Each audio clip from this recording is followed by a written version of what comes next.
Bristol City West Ham in the third round replay in the FA Cup at Ashton Gate. It's finished 1-0 to Bristol City in a feisty game. There's a red card in there.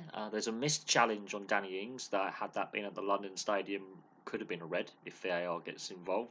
Most likely yellow, but with how VAR has been this season, anything's possible with that one. There's the chronic back pass after 3 minutes that sells Fabanski short, where Conway picks the ball up, scores. He nearly fluffed it because he took too many touches, but he gets the goal. West Ham were dreadful. They were second best in the 50-50s.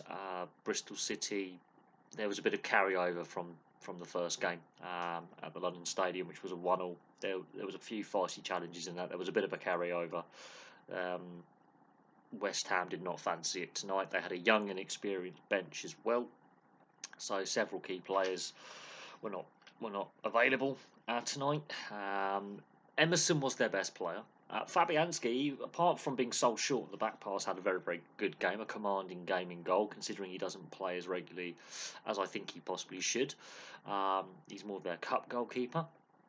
But overall, Bristol City wanted the game more. It's very, very cold.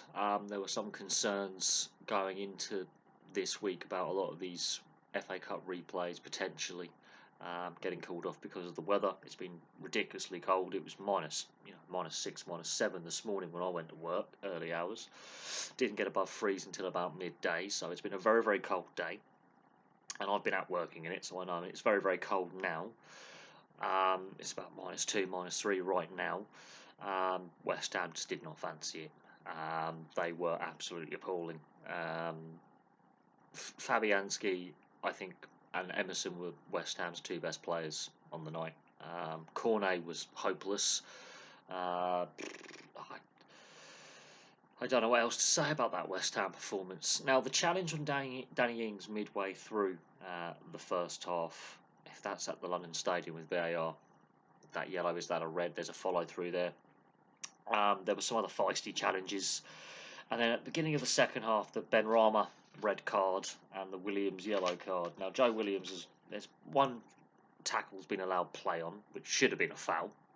The West Ham player has clearly not got the ball.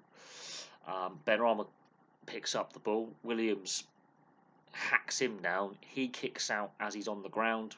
Williams goes down. You can't kick out regardless. He catches Williams in a sensitive area, I think is the best way to describe where he's caught him. That could have really boiled over. There were a few more challenges. Cresswell got caught up in an instant as well off the ball. There was some feisty things going on in this game. There were some challenges going in. West Ham were not enjoying it. And West Ham themselves put some challenges in on themselves. There has clearly been a carryover from the first game, which was an ill-tempered affair at the London Stadium, which finished 1-1. But Bristol City wanted the game more. They were more aggressive in their press. They settled into the game quicker, and they won a lot of the 50-50s. Only a handful of West Ham players had a decent game. As I say, Emerson gave everything from midfield, and Fabianski, apart from the goal, has had a fantastic night in goal. I don't think it's his fault that the back passes sold him dangerously short very early on, but that set the tone for the game. Some of the players that were brought on, like Marshall, for example, he's 19 years old. It's his debut. What a way to throw him on into a packed Ashton Gate. I think it was almost a sellout, over 26,000. When you're throwing on teenagers to rescue things when the senior players have failed, tells you all you need to know about how inconsistent West Ham have been this season. I work with a couple of West Ham fans, and they are frustrated with how their season's so inconsistent. They're good one game, do really well in Europe, and then they're average, let's say, in the League Cup or the FA Cup. They do well in the league, and they're average again. So they've had a very inconsistent season. David Moyes seems to be under pressure one week, not under pressure the next. There are some in the fan base who want him sacked. There are some, you think they could win the Europa League. It's been an up and down season for West Ham. Bristol City, they've had an up and down season themselves. They're also inconsistent, but tonight they wanted the game more.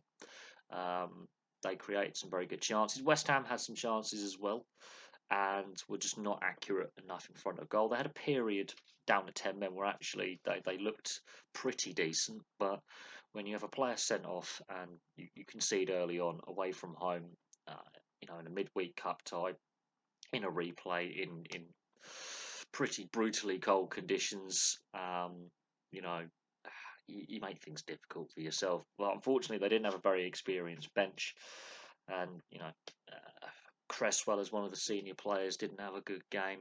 Um, Conway was absolutely hopeless. Danny Ings, he had a good chance in the first half. He tried, but he was not really confident and effective in front of goal. So when your experienced players um, don't perform, it makes it more difficult, especially when you're throwing youngsters on like Marshall on his debut. He's 19. It makes things more difficult. Let's be honest. I was not impressed with West Ham tonight. Far cry from the side that won the Europa Conference League. Last season, they were just not great tonight. Bristol City, I mean, that was a fantastic performance, and Bristol Rovers could get through to the next round as well if they win at home tomorrow night. So both Bristol clubs could be in the fourth round this time tomorrow evening. But yeah, full credit to Bristol City, deserved it. The red card, Benrahma's red card, and Joe Williams. I mean, Joe Williams, some of the tackles he was putting in tonight and some of the off-ball incidents, I'm surprised Bristol managed to keep 11 players on the field as well. But you can't kick out like that. That is a petulant act of frustration.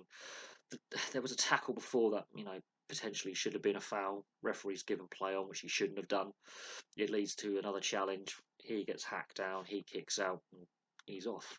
And that, they've shot themselves in the foot, but they didn't look confident from the first whistle. They were poor, and they were deservedly beaten. So there we go. Bristol City win a feisty, fiery encounter at Ashton Gate, 1-0. And they are through to the fourth round. So there we go. Thank you very much for watching. Place your thoughts in the comments section below, and I'll have some more content for you very, very soon.